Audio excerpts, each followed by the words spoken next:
Devara movie మనందరూ ఎందుకు చూడాలి అని నా దగ్గర ఉన్న 3 పాయింట్స్ చెప్తాను. ఫస్ట్ పాయింట్ ఎన్టీఆర్ అన్న, సెకండ్ పాయింట్ ఎన్టీఆర్ అన్న, థర్డ్ పాయింట్ కూడా ఎన్టీఆర్ అన్నే. హార్డ్ కోర్ ఎన్టీఆర్ ఫ్యాన్స్కి ఫుల్ మీల్స్ పెట్టి మిగిలిన వాళ్ళకి కడుపు మార్చి పంపించింది ఈ సినిమా. ఎన్టీఆర్ తప్ప ఈ సినిమాలో వేరే యాక్టర్ పర్ఫార్మెన్స్ కానీ, డైలాగ్ కానీ, ప్రెజెన్స్ కానీ అసలు ఉన్నట్టే లేదు. సినిమా మొత్తం ఎన్టీఆర్ ఎన్టీఆర్ ఎన్టీఆర్ అంతే.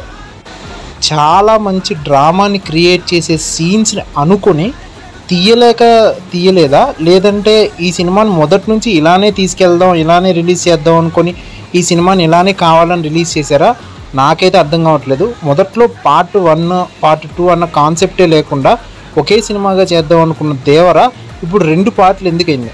కొట్టాల శివ గారికి నా స్ట్రైట్ క్వశ్చన్ ఏంటంటే, బేసిక్ స్టోరీ లైన్ కూడా లేకుండా ఈ సినిమాని స్టార్ట్ చేశారో ఏమో నాకైతే అర్థం కావట్లేదు. కానీ రైటింగ్ విషయంలో మాత్రం ఈ దేవరా మూవీ నన్ను అయితే చాలా డిసప్పాయింట్ చేసింది. కొరటాల శివ గారి ప్రీవియస్ మూవీస్లో ఒక మంచి ఇంపాక్ట్ ఉండే ఒక లైన్ ఉంటుంది. శ్రీమంతుడిలో ఒక ఊరిని దత్తత తీసుకోవడం అనే విషయం, జనతా గ్యారేజ్లో నేచర్ని కాపాడడం అనే విషయం, ఇలా ప్రతి సినిమాలోనూ ఒక మంచి లైన్ ఉంటుంది.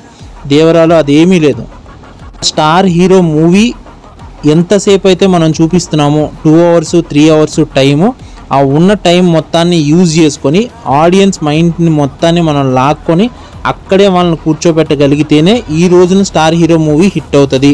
లేకపోతే మీరు తీసుకున్న 3-4 సంవత్సరాల టైము 300 కోట్లు 400 కోట్లు పెట్టిన డబ్బులన్నీ వృధాకే పోతాయి. సో ఈ పార్ట్స్లో దేవరా మూవీ అస్సలు సస్టైన్ అవ్వలేదు. అసలు ప్రతి సీను నీకు ఇంపాక్ట్ చూపించలేదురా అంటే అలా కాదు, కొన్ని సీన్స్ ఇంపాక్ట్ చూపించినాయి, 1-2 సీన్స్ ఇంపాక్ట్ చూపించినాయి.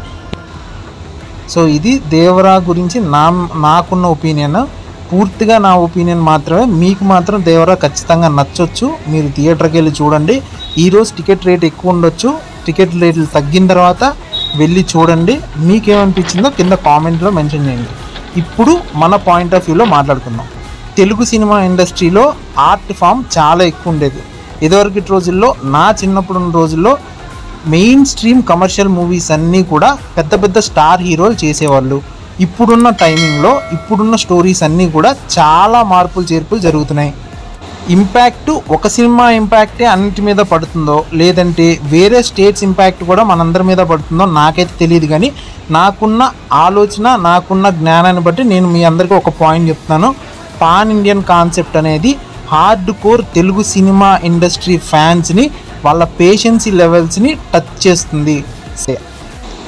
ఈ మధ్యన ఒక ట్రెండ్ అయితే నడుస్తుంది. సినిమా మొదటి నుంచి ఎలా ఉన్నా ఒక డ్రామా క్రియేట్ చేసినా ఒక ఇంటర్వెల్ ట్విస్ట్ ఒకటి పెట్టడం, హీరోకి స్టార్టింగ్ ఒక ఇంట్రొడక్షన్ ఇవ్వడం, దాని తర్వాత ఏదో ఒక డ్రామా చేయడం, ఒక చిన్న సైజు ఒక అమ్మాయిని తీసుకొచ్చేసి ఒక పాట పెట్టేయడం, దాని తర్వాత చివరిలో ఒక ట్రెండ్ అయ్యేలాగా, ఎట్లా అంటే ఇక ఈ సినిమా నుంచి పార్ట్ 2కి కనెక్ట్ అయ్యేలాగా బాబు గారు ఎక్కడో దేవుడు పైనుంచి కిందకి దిగొచ్చాడు అని చెప్పడం, దాని తర్వాత ఆ పార్ట్ 2కి అంటూ కనెక్షన్ ఇవ్వడం, పార్ట్ 2కి కనెక్షన్ కూడా ఎండ్ క్రెడిట్స్లో ఏంటి పులిని చూసి నక్క వాతలు పెట్టుకున్నట్టు చేయడం.